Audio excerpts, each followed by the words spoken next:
How can humanity ever become a multiplanetary civilization?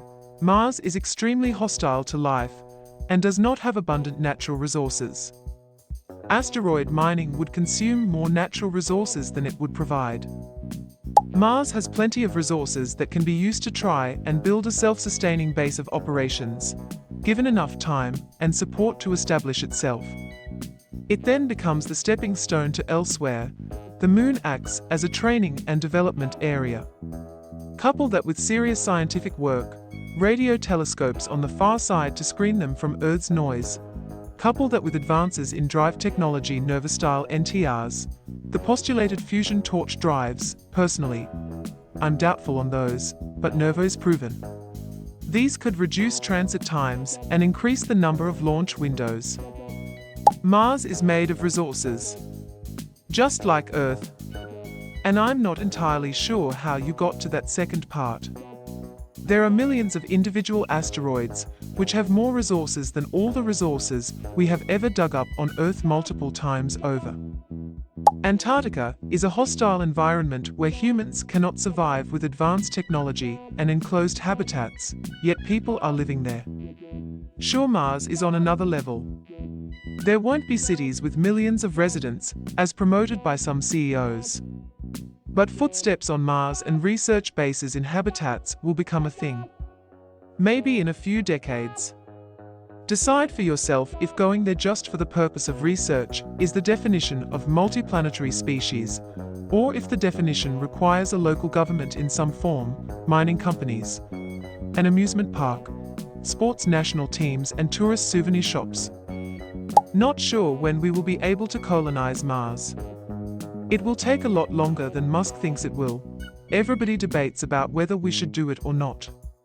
I'm not saying we can do it soon, but I say it has to be done someday.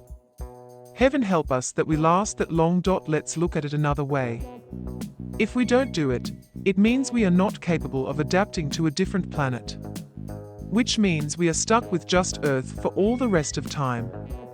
I guess you can add space stations and the Moon. But that's it. Then we have the answer to Fermi's paradox. Where are all the intelligent species that should be spreading out across the galaxy? Answer: they acted like humans and stagnated in their home solar system. 100 years ago, people would have said you were crazy if you told them that men would walk on the Moon in their lifetime. What will be possible in another 100 years? I don't know, but a Mars colony might be something easy to believe then. We can't, not with any technology even theoretically available to us. There's no other planet suitable for colonization in our own solar system, and no other solar system is anything close to accessible. The Apollo missions took 8 days or so to cover 240,000 miles. Getting to Mars takes 8 months to 34 million miles, one way. New Horizons went from Earth to Pluto in 9 years. Voyager 1 reached the helipause, the outer edge of the solar system, where the Sun's gravity isn't affecting other celestial bodies, after 35 years. The distance to the heliopause is less than 1/500th of a light-year, and the very nearest solar system, to our own, is 4.25 light-years away.